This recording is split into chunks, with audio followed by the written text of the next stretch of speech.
اخلاص کسے کہتے ہیں؟ اخلاص جو ہے نا اس کے 3 انڈیکیٹرز ہیں. کبھی میں اخلاص کے 2 انڈیکیٹرز بھی بیان کرتا ہوں، لیکن تیسرا انڈیکیٹر جو ہے مجھے لگتا ہے کہ اس کو بھی بیان کر دینا چاہیے. وہ 3 انڈیکیٹرز اخلاص جو ہے، اخلاص کیا ہوتا ہے؟ اخلاص کا پہلا انڈیکیٹر یہ ہے کہ انسان اپنے فہم کو حتمی، مکمل اور قطعی سمجھنے سے گریز کرے. انسان کے لیے اس کا فہم لائق اعتنا تو ہو، لیکن اس کا فہم وہ اپنے فہم کو حتمی، مکمل اور قطعی نہ سمجھے. یہ اخلاص کا پہلی علامت ہے، اخلاص کی پہلا انڈیکیٹر ہے. اخلاص کا دوسرا انڈیکیٹر یہ ہے کہ انسان اپنے فہم اور اپنے عمل اور اپنے فہم اور اپنے زاویہ نگاہ ان کے فاصلے کو کم کرنے کے لیے متفکر رہے، بے چین رہے. وہ یہ اسے مستقل اس بات کی بے چینی ہو کہ جو میرا فہم ہے وہ بڑھ رہا ہے اور میرا عمل جو ہے وہ اس درجے پر نہیں کھڑا. میرا عمل میرے فہم کے ساتھ نہیں ہے، اس میں گیپ ہے. یا میرے زاویہ نگاہ یعنی دیکھنے کا وہ انداز جس سے میں فیصلے کرتا ہوں، دیکھنے کا وہ انداز جس سے میں چیزوں کی پسند اور ناپسند کرتا ہوں، انتخاب کرتا ہوں، وہ دیکھنے کا انداز میرے فہم کا مرتب کیا ہوا نہیں ہے. میرا فہم میرا زاویہ نگاہ بن جائے، میرا فہم میرے عمل میں ڈھل جائے، ان دونوں کا فاصلہ کم ہو جائے. یہ اخلاص کا دوسرا بڑا انڈیکیٹر ہے. اخلاص کا تیسرا بڑا انڈیکیٹر کیا ہے؟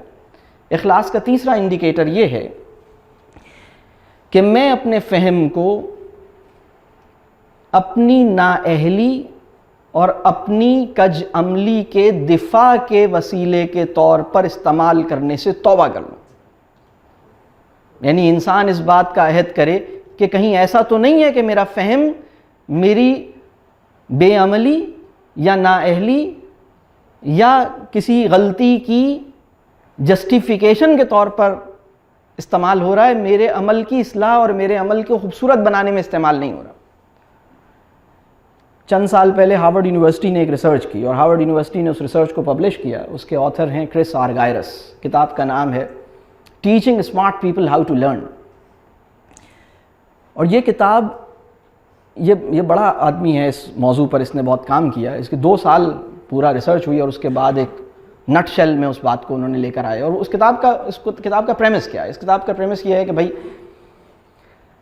ہمارا آج کے دور کا جو بڑا آدمی ہے، اور بڑے آدمی کو انہوں نے ڈیفائن کیا ہے جو ٹرینرز ہیں، اسکالرز ہیں، کنسلٹنٹس ہیں. ان کو انہوں نے کہا ہے کہ کسی بھی سوسائٹی کے اندر اصل لیڈرشپ ان لوگوں کے ہاتھ میں ہے. وہ کہتے ہیں یہ جو آدمی ہے، اس آدمی کی اصلاح اور اس آدمی کی لرننگ کیوں رک جاتی ہے؟ ہارورڈ یونیورسٹی نے ایک پروجیکٹ اس آدمی کو دیا، پروفیسر کرس آرگائرس کو، اور انہوں نے 2 سال لگائے اپنی ٹیم کے ساتھ، اور انہوں نے اس نقطے پہ غور کیا 2 سال تک کہ ہماری سوسائٹی کا جو بڑا آدمی ہے، جیسے اسکالر کہتے ہیں، ٹرینر کہتے ہیں، آپ کی اصطلاح میں عالم کہتے ہیں، ہماری اصطلاح میں، عمومی اصطلاح میں اسکالر اور کوئی بھی لرنڈ کوالیفائڈ آدمی، کنسلٹنٹ، اس کی لرننگ اور اس کی اصلاح کیسے رکتی ہے، اس پہ 2 سال انہوں نے تحقیق کی اور یہ کتاب لے کر آئے. کتاب کا عنوان ہے teaching smart people how to learn. اور اس پوری کتاب کے اندر جو بات اس نے بیان کی، یعنی جو اس کا بنیادی، اس نے ایک ٹرم کوائن کی اس کتاب کے اندر، اس کا نام ہے ڈیفینسو ریزننگ. اس نے اس کے بہت سارے عوامل اور بہت ساری وجوہات گنوائیں، اور پھر اس نے کہا کہ اصل میں جو اسکالر ہوتا ہے اس کی لرننگ جس وجہ سے رکتی ہے اس کا نام ہے ڈیفینسو ریزننگ.